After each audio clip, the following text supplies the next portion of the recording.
This is the Right Now podcast with Sarah Werner. Episode 92, 10 Harmful Creativity Myths.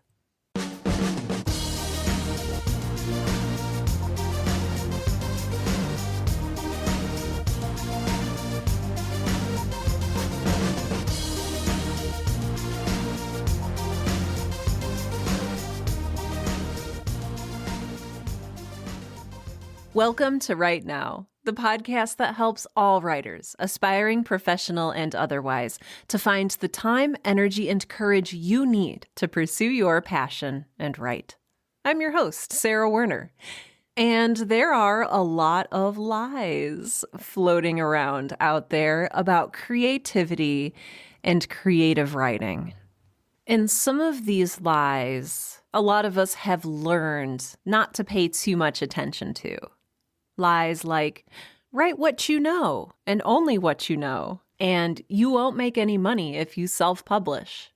We've shown and we've come to believe that these lies are just that, they're lies. They're not true, or they're not necessarily true.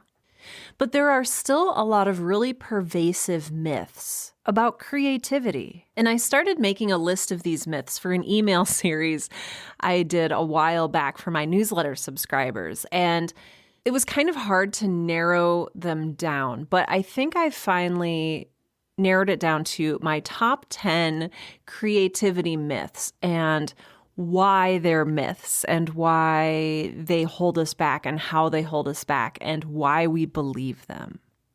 Some of these myths we learned early on in our education. Some of these myths we learned later as adults. And some of these myths are just things that our entire society and our entire culture believe, and they go unchallenged. So let's challenge them today. Myth number 1, imagination is just for little kids. There's this myth, this really limiting belief that imagination is not something that's appropriate or valued in an adult. So if I came up to you, a fellow adult or someone near adulthood, and I said, hey, let's sit down and really just use our imaginations, would you feel a little weird about that? Would you feel like maybe I was pandering to you or talking down to you? Would you give me a weird look and very consciously and subtly move to the other side of the room? We're so used to the realm of make-believe being relegated to children in Mr. Rogers' Neighborhood that I think we forget that it's actually a really essential and in fact crucial tool for us in our daily lives. This is where innovation comes from. This is where problems are solved. Imagination, the conjuring up of something out of nothing. That's where so many amazing books and works of art come from. But I think that there comes a point in our lives, and this happens to me, maybe it did not happen to you, or maybe it will not happen to you, or maybe it has yet to happen to you, where someone tells you, implicitly, explicitly, however, that you're getting a little old for this. That it's maybe time to stop daydreaming and focus on what quote-unquote really matters. To join people in the realm of adulthood. To put aside childish things like creativity and wonder. Now, if I were cynical, I might say that society tells us to quote-unquote grow up because people with imaginations, people with dreams, don't work very well in a machine. The economy runs on obedience and hierarchy. But I'm not cynical, right? But what if daydreaming is important? What if imagination leads to innovation? You know, one of those values that corporations outwardly claim to value. What if creative problem solving mattered? Oh wait, it does. This is how we move forward. This is how we invent things. This is how we innovate.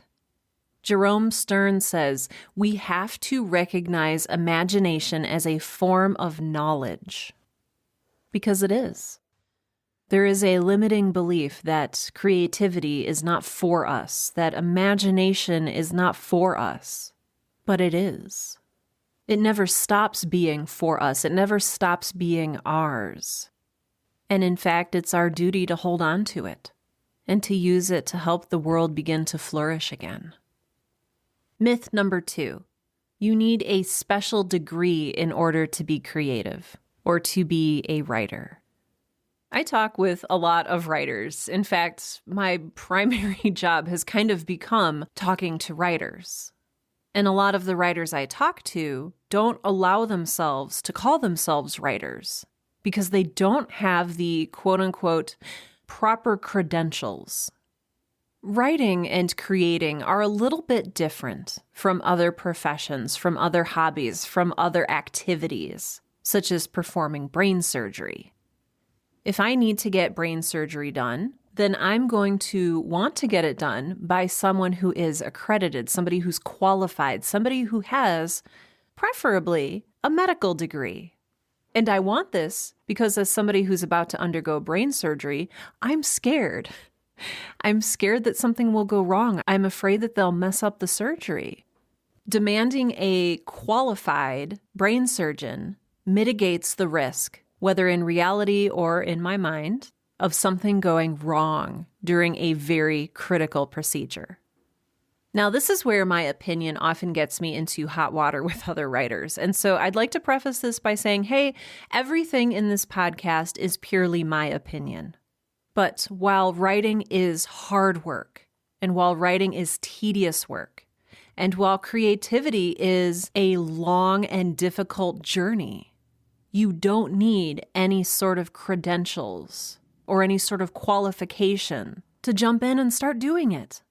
In my mind, education is such a weird and fickle thing.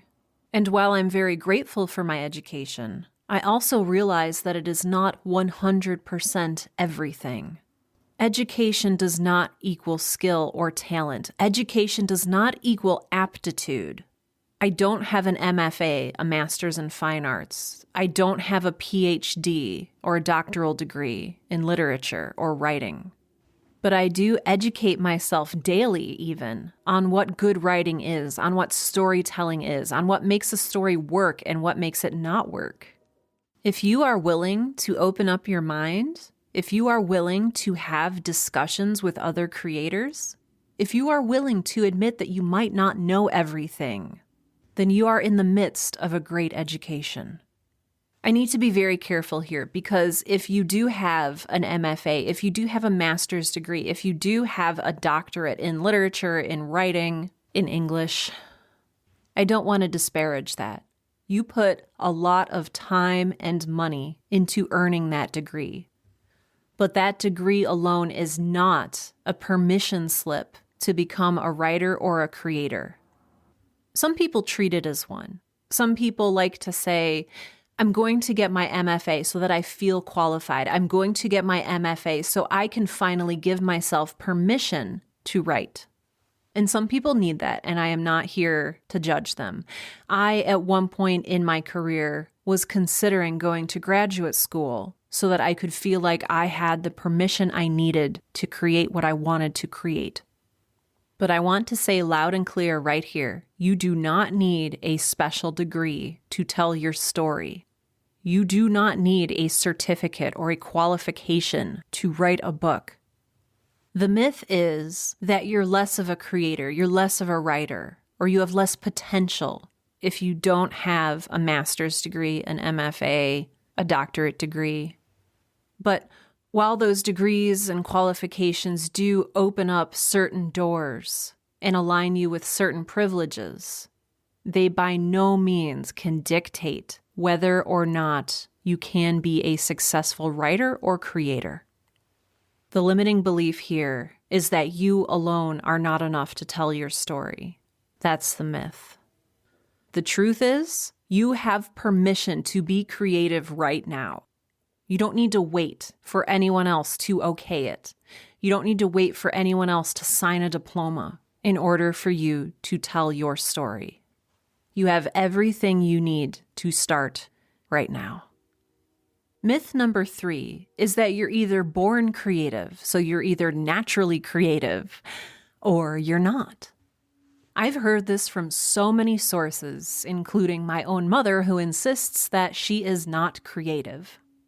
And I think at some point, this is one of those myths that has begun to feel like folk wisdom. But it's not. It's a lie. I worked at a bank for a decent chunk of my career. I was in marketing.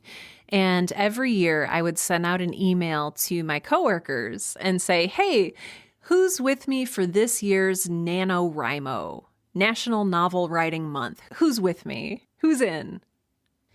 And invariably, I would get back responses from my coworkers that would say, sorry, I'm not creative.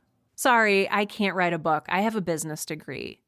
Sorry, I would love to join you, but I'm left-brained. Have you heard that distinction, left-brained, right-brained? I think that's a myth too. I think that we use our whole brain. I don't think you're limited to just one hemisphere, that we've assigned creativity or logic as though the two could be perfectly divided. You are a whole person with a whole brain. I think when people say they're not creative, what they're doing is using those words to replace a truth that is difficult for them to say. Such as, sorry, I can't do NaNoWriMo because I don't want to. Some people have no desire to write a book, and that is amazingly, absolutely, perfectly fine. But to say you're not creative is to do yourself a disservice. It's to deny something fundamentally true about your human self. It maybe also comes from fear. For a lot of people, creating something is an incredibly intimidating and potentially scary process of hard work and self-discovery and uncovering and facing truths that you're maybe not ready yet to uncover or face. Some people are born with amazing linguistic skill. Some people are born with the ability to come up with incredible metaphors. Some people learn this through a lifetime of reading and writing. But nobody is born either naturally creative or not creative. We all create, whether it's through writing, painting, ceramics, baking, dance, knitting, quilting, growing a beautiful garden, nurturing children and others. We're all naturally creators. You're creating your own life right now. The myth is that some people are not born to be creative.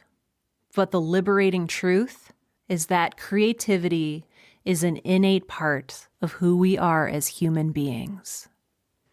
Myth number 4. You need to move to New York City or Los Angeles in order to create. I think that sometimes we don't know what to do with who we are and what we are and where we are. And so we begin to look for reasons and escapes. I had the privilege of attending college, and when graduation time came around, I had people asking me, so what are you going to do? And I said, well, I'm going to get a day job, and I'm also going to write. And a lot of people asked me if I was going to move to New York City. And I said, what? No. And then I spent a year or two living in Chicago and then promptly moved to South Dakota, which for my international listeners is pretty much smack dab in the middle of what we call flyover country. That is to say, I live in a part of the nation that people fly over and do not stop in. So if you're on a plane and you're going from coast to coast, you know, the important parts of America, you just fly over South Dakota. Or maybe you have a layover in Denver, but you don't go there. There's this perception that where you live shapes who you are and what you have the potential to do. One of the reasons I was reluctant to leave Chicago, despite being completely miserable and alone there, was that I was afraid I would pass up some kind of opportunity that would not be available in a smaller city or town. I think that at the time I was sitting in my little garden apartment, aka the basement of a building in the Ukrainian village, just waiting, I guess, for a publisher to come knocking on my door. Just waiting for a book deal to fly in through my window like a little paper airplane. Here's the deal. Living in a big city versus living in the Midwest does not diminish my chances of success as a creator. Living in a flyover state does not make my work or your work any less meaningful or fulfilling or important than anything that is created in a more culturally important place. Yes, there are opportunities in larger cities. Yes, if you're looking to get a job working in publishing at a publishing company where you have your desk in a corporate office, then yes, you might need to move to one of those places. But the equation of living in New York equals successful writer, or living in LA equals successful screenwriter, those are huge myths. I'm currently working on a project that, if we were not in the midst of COVID and a global pandemic, would require me to fly back and forth between South Dakota and LA quite often. But am I going to move to LA? Am I in any way enticed to move there? No. I made my opportunity for myself while I was living in South Dakota. And once this project is over, I will continue to live in South Dakota. The limiting belief is that where you live has an enormous impact on how and what and why you can create. But the truth is, we have the internet, and you have everything that you need to create where you are right now with who you are and what you have. If someone wants to look down on me for being a podunk Midwesterner, that's fine. They're allowed to have that opinion of me, but I do not have to let it define me. And I sure as heck am not going to let it stop me from creating my best and most meaningful work. Myth number 5. You need to be 100% completely original. Coming up with new ideas and indeed using our imaginations is an incredibly rewarding and validating experience. But as Shakespeare said, or maybe it was the Bible, there's nothing new under the sun. It's all been done before. And you can come to this assertion with either a mindset of despair or abundance. You can say, it's all been done before. Why even bother? And you can sit on your couch and watch TV until you die. Or you can say, it's all been done before. So there's no pressure on me to create anything radically new. I can just innovate with what I have, with the ideas that I have, with what I've curated, with what I've read, with what I've dreamed. I can take some of these existing ideas and put my own unique spin on them. Some people may even tell you that there's just 3 stories that we're telling over and over and over again: the comedy, the history, and the tragedy. But that's not what's important. Originality isn't everything. People might praise what they see as an original idea, but so often our ideas are mashups between things we've learned, things we've experienced, thoughts and images and ideas that we've curated from other sources. And a work of arts, a work of creation, a novel, a book of poetry, a memoir, a podcast, whatever it is you're creating is so much more than just an idea. Whatever it is you create takes work, it takes voice, it takes skill, it takes talent, it takes dedication, it takes commitment. An idea is just one small part of the equation that comes out to a creative work. So what I'm saying is, don't get too hung up on the need to be original in the premise for your work. I mean, give it a shot. Don't just go out and say, well, I'm going to write a story about sparkly vampires who play baseball, because that's plagiarism. Don't just copy someone else's idea. But I also think we need to do a better job of acknowledging that our own ideas are often not completely or at all original. Our work comes from us. And we have to struggle with this paradox that we are simultaneously wholly unique, but also we experience very similar things. It's the human condition.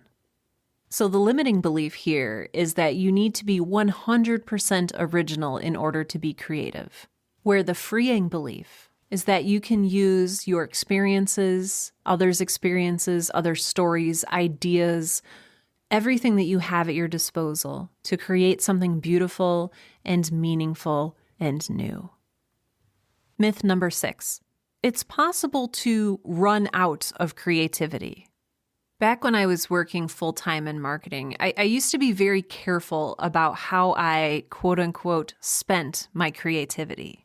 At this particular time, I was setting aside 2 hours every evening to work on my novel, so from 8 to 10 p.m., and during the day, I would think, how am I rationing out my creativity so that I have enough when I get home tonight to put into my novel, my book, whatever it is I'm working on? I didn't want to waste my creativity, if you can imagine. So I have good news and I have bad news. The good news is that you can't run out of creativity. It's not like the last little scoop of flour left in the flour jar.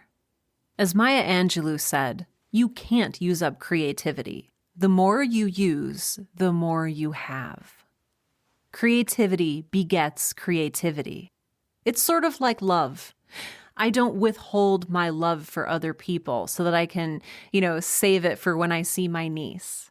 No, the more love you let into your heart, the more love you give, the more love you feel, and the more love you have.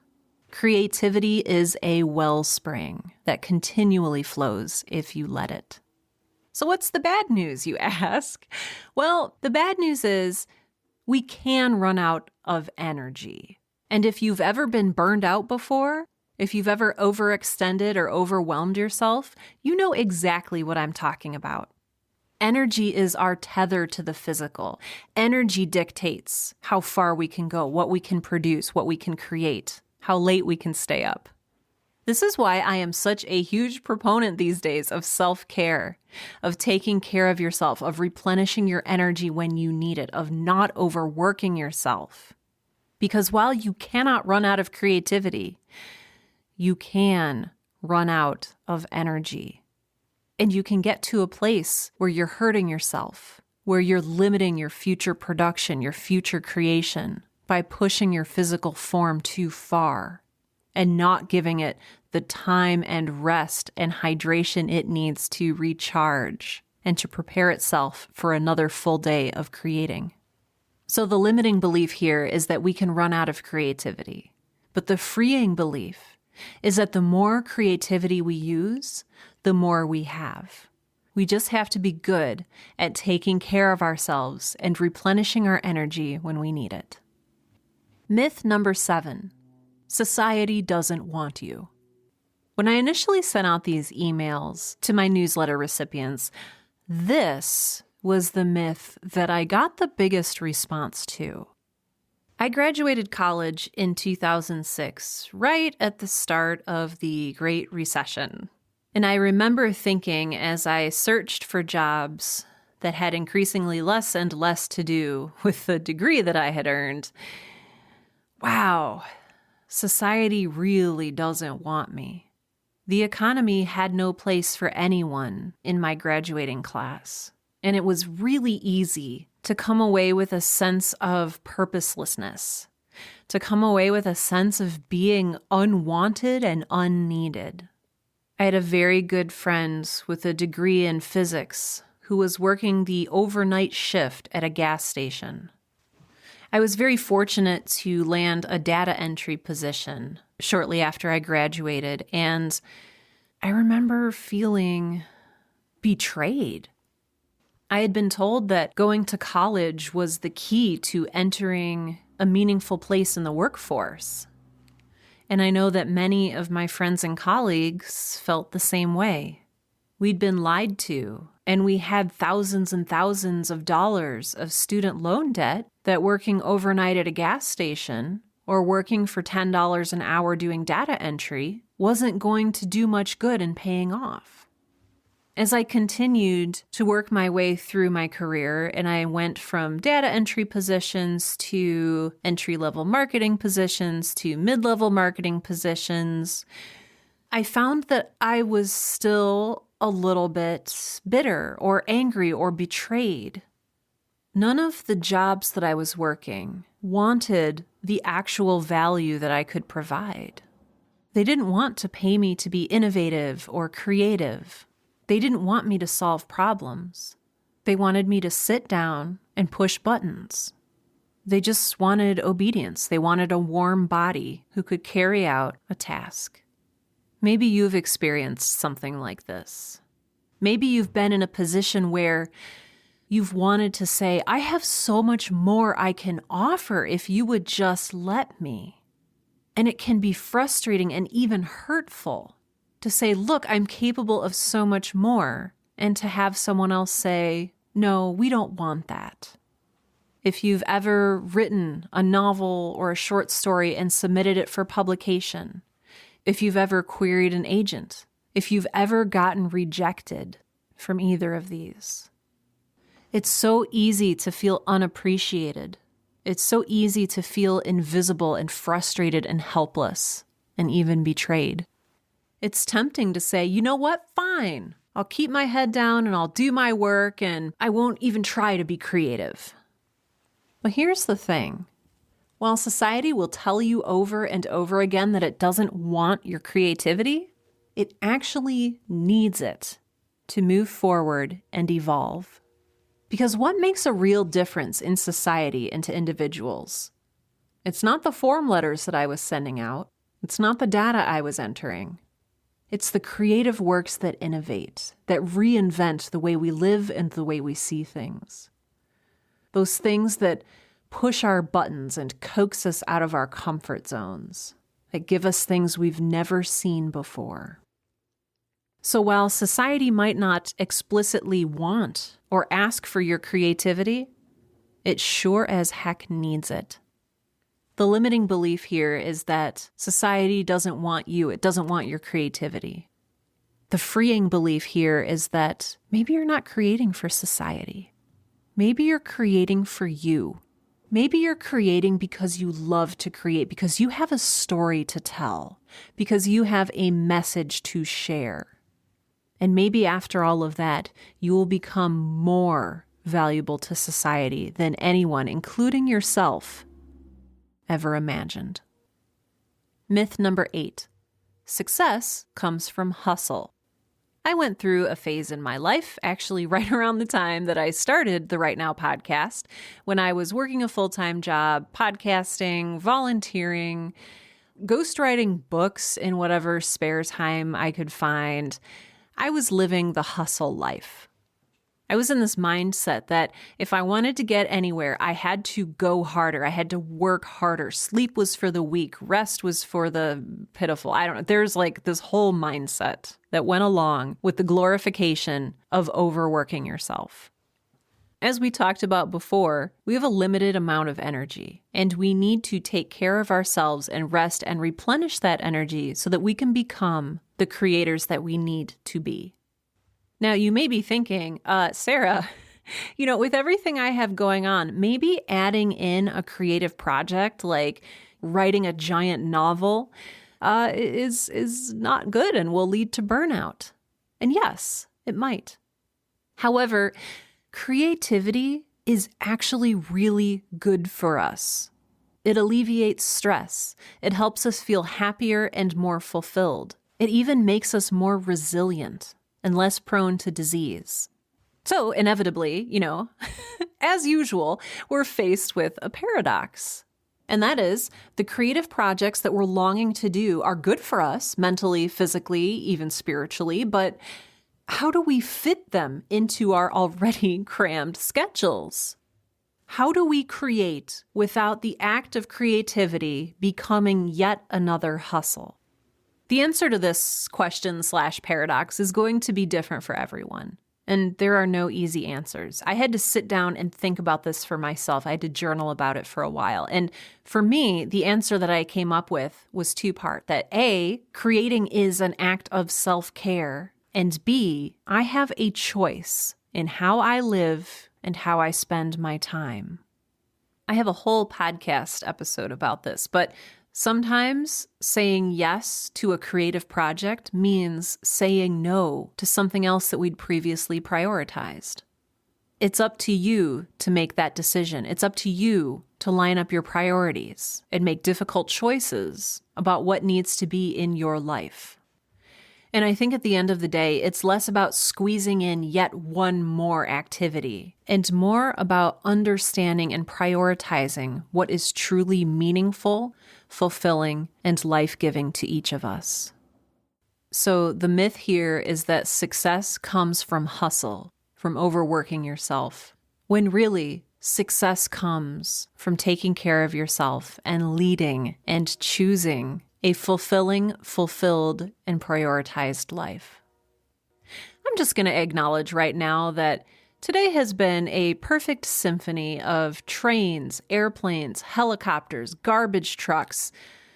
It's a noise factory outside. And so if any of those noises have seeped through into today's recording, I apologize. I know it's not fun to listen to, but it will not stop. It's like Richard Scarry's busy, busy world out there.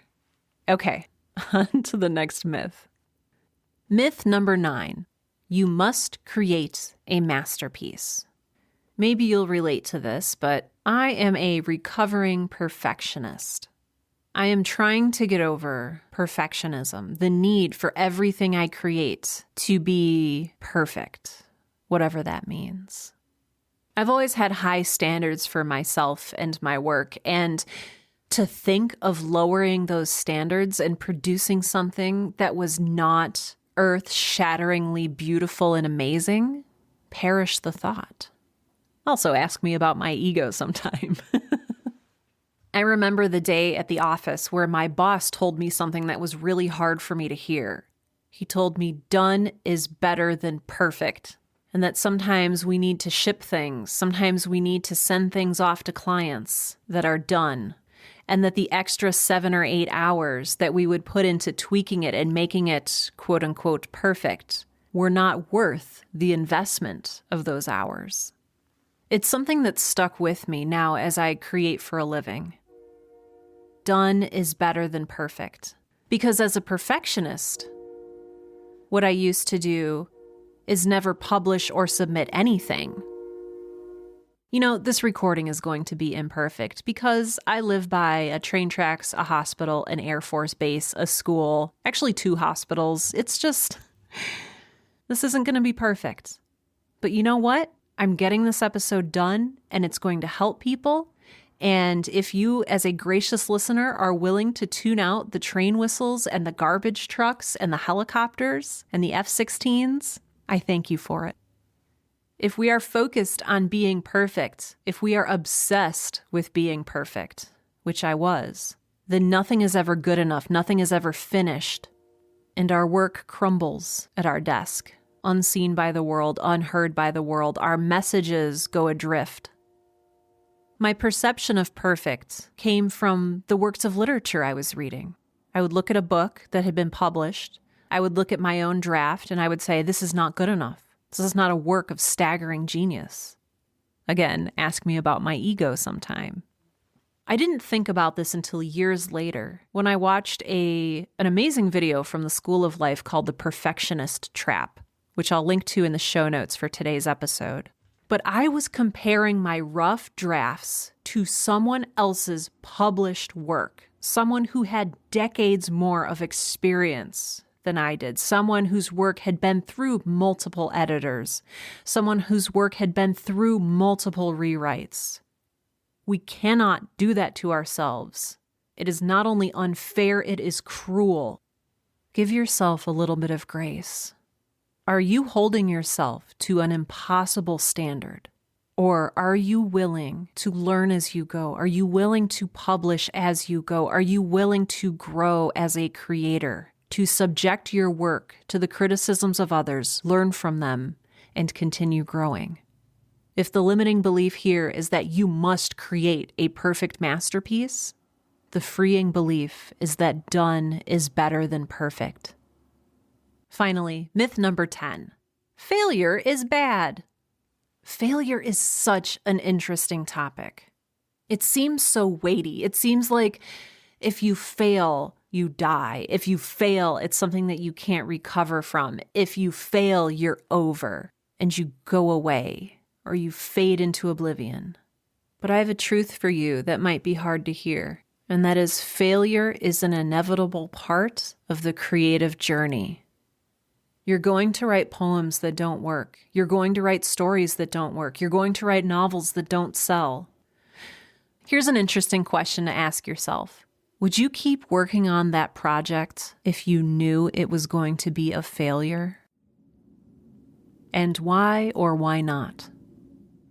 Taking risks and experiencing failure is how we learn those hard but crucial lessons. And while the consequences can sometimes be painful, humiliating, or, just downright irritating, failure is a necessary part of the creative process. Our job is to get comfortable being uncomfortable. We need room to fail because we need room to grow. That's right. We need to fail sometimes because that's how we learn. And in that learning, we also learn how to recover gracefully from those failures, to deal with the consequences, and move forward, bolder and more informed. Failure is not a death sentence. Failure is a chance that we take. And everybody fails from time to time. Even people who you think of as successful.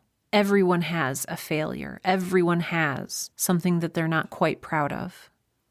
What's important is not whether or not you fail or whether or not you experience failure and its consequences. What's important and what defines you is how you react to the failure, how you react to the consequences, whether or not you're able to brush yourself off and try again. Failure is not final. Failure is usually not fatal. Failure is something we experience and we move past.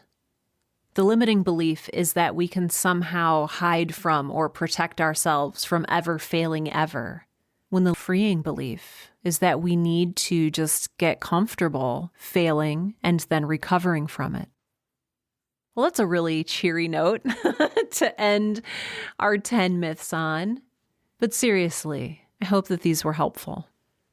If you would like to take this information with you or pass it along to a friend, you can hold on to this recording. You can also download the free ebook that I made to go along with today's podcast.